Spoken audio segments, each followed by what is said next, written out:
Today, I have the pleasure of welcoming to this series Alexander Pepkov, who is a geopolitical analyst commenting on various topics having to do with Israeli politics and the geopolitics of the Middle East. Thank you very much for joining us. Thank you too for inviting me. Is it fair to say that on October 7th, 2023, it was Qatar that attacked Israel? Would you find that a fair statement?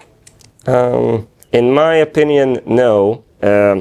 The issue is slightly, but not by much, more complicated. Okay. In the same way that George Soros appears to be using his own money for his own aims, once you take a slightly deeper look, you're going to find out that he's nothing more than a middleman for what used to be USAID until Trump shut them down. In a similar way, the Qatari government is not an independent actor, although they appear to be or try to appear to be, but actually they are just promoting the foreign policy of, it's hard to pinpoint who, but it's the Anglo-American establishment, let's call them that. And they are allowed to make a lot of money through specific deals, and their profit margin is ensured through OPEC, and then they are told to spend some of that money in specific pathways that are dictated by shadowy elements within the, let's call it, NATO framework. Interesting. So if I can try to translate what you're saying, correct me if you disagree.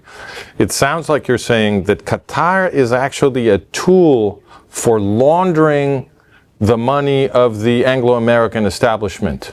Yes. For their foreign policy purposes. Yes. The economic foundation of, let's call it, the Anglo-American empire is international trade. And they choose which areas have conflict, and through that conflict they can both reduce trade in the area, and on the other hand lower the cost of raw materials such as oil. Because if if an organization like ISIS controls oil wells, they will sell that oil at below market prices. Within a model like this, how do you explain the attack of October 7th, 2023? The fact that the Americans have their CENTCOM's headquarters in Qatar means that nobody can attack Qatar, certainly not Israel. So in a sense, it seems fair to say that on October 7th, Qatar attacked Israel behind an American shield. It seems to me that one interpretation here is that Israel got attacked by the U.S. on October 7th, 2023. Yes. And so according to your model, what would be the goal of the American bosses in attacking Israel via Qatar? So in your model, those would be people in the American power structure. Yes. Okay. In the international power structure, to be more precise. Which is dominated by the U.S. bosses, yes. Isn't it? The U.S. is more of the main financial source, but it's not the main ideological source, let's call it that way. Now, the question, who wanted that, you can approach it from several angles. The obvious one would be the leftists who wanted to force Israel into concessions of some sort, whether it's a two-state solution, a three-state solution, or just weakening Israel and forcing an economic crisis or mass immigration or something. The deeper level is that maybe they were interested in Israel over-retaliating and doing what Trump proposed a few weeks ago of completely conquering Gaza, expelling the jihadi supporters out of it, and resettling it as a Jewish settlement, and finally closing the Gaza issue. You could have a further interest of somebody who was interested in destabilizing all of the Sinai, because outside of the lights of media cameras and international attention in the last 10-15 years, the insurgency against the Egyptian army in the Sinai was far more severe than the battles between the US Army and the Taliban ever was.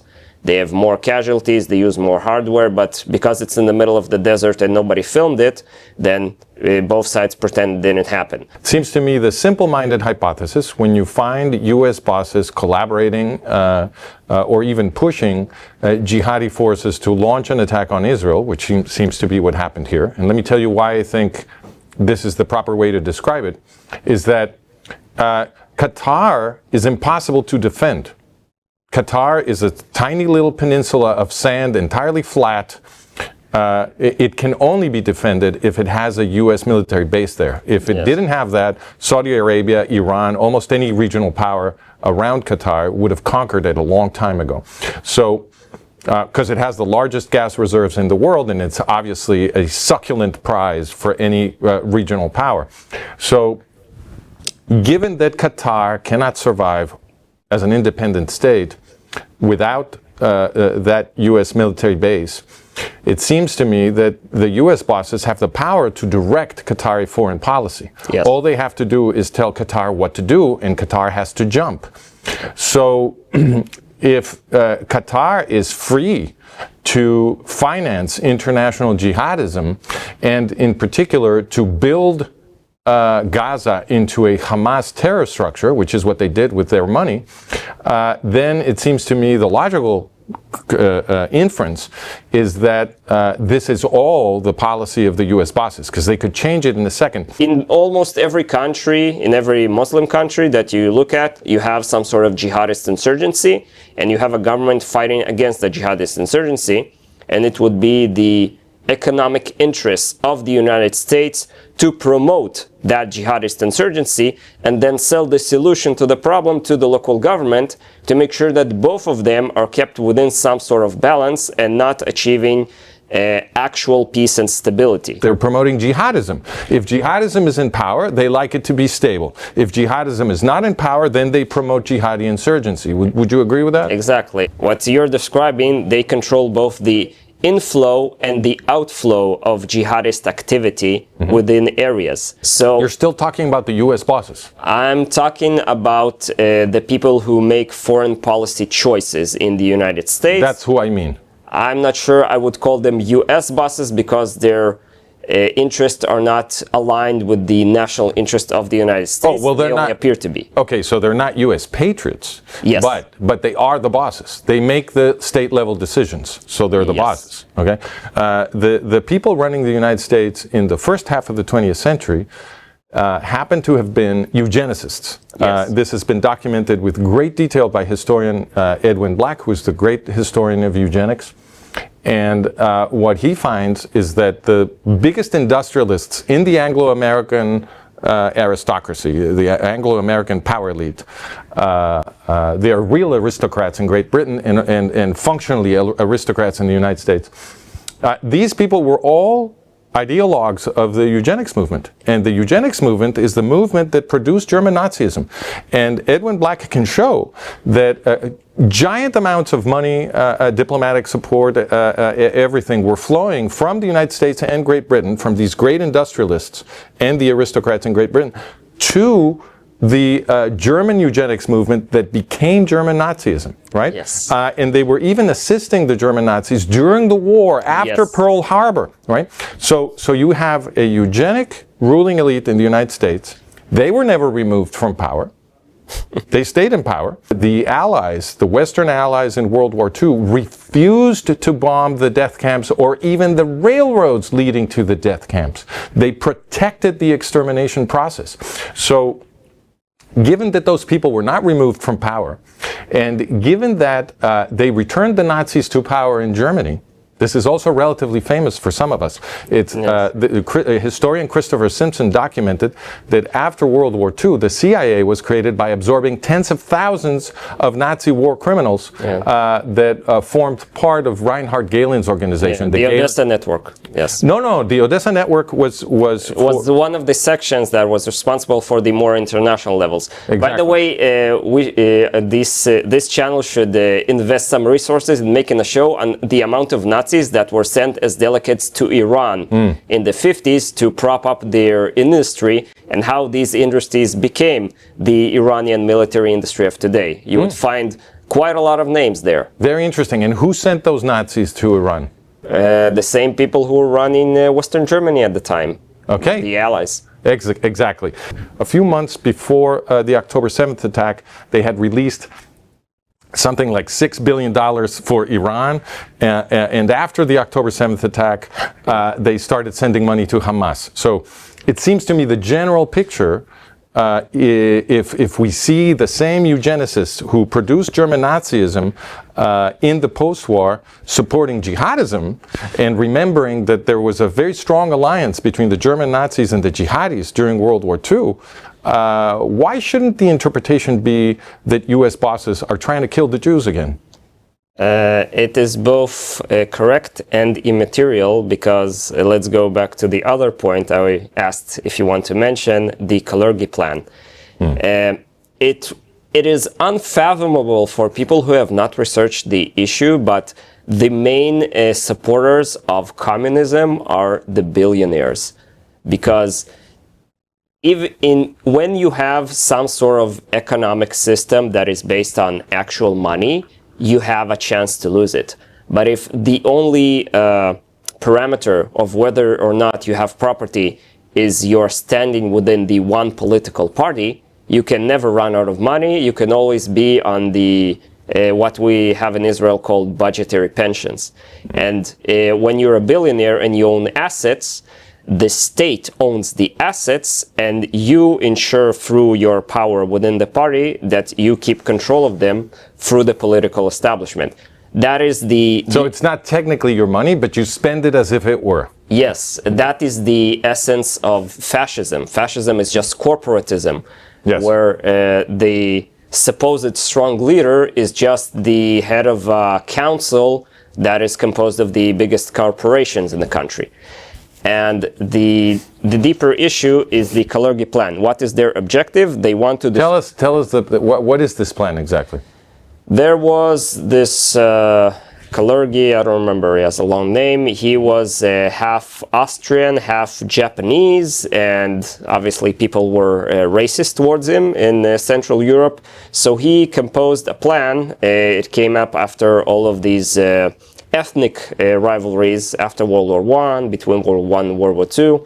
And he said that the way to force Europe into peace through total peace, and total peace can be only enforced by the world government, is to remove the national identity of everyone in Europe. And the way to do that he proposed, is to flood Europe with hundreds of millions of immigrants from Africa, Asia, and from anywhere else, so that after several generations, people will not have a national identity. And these jihadist forces are simply a militant wing of the broader movement that we saw very well Germany, the Scandinavians, and especially France, now Britain too, massively supporting, at the expense of their own taxpayers, bring as many immigrants from Asia and Africa into their countries. It appears that your model is that the Western bosses are trying to destroy the democratic experiment of the West, the modern democratic experiment. Yes. And so they are giving Westerners a choice between two different kinds of fascism.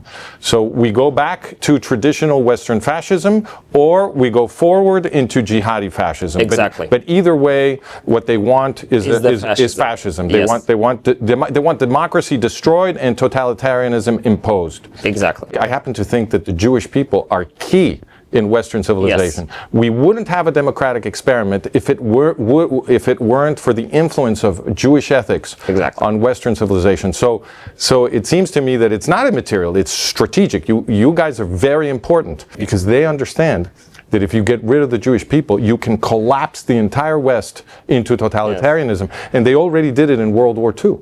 They killed the European Jews and they enslaved the Europeans.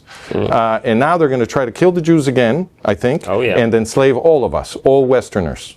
If you try to take the essence of the Jewish religion, the obvious would be the 10th Commandments, which would be the most important one. I think the first one. And a lot of people seem to not be able to quote it exactly. So that's also true. Yeah. you can check in your Bible. JJ, your God, is the one who removed you from the land of Egypt, from a house of slaves.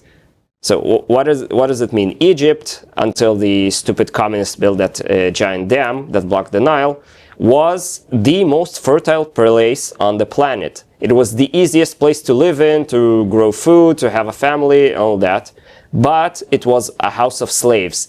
And God chose for you, for the Jewish person, to remove you out of there. So we often have this balance between liberty and safety. God chose for us to prefer liberty over safety. And that runs against the totalitarian model, because they always sell you the safety.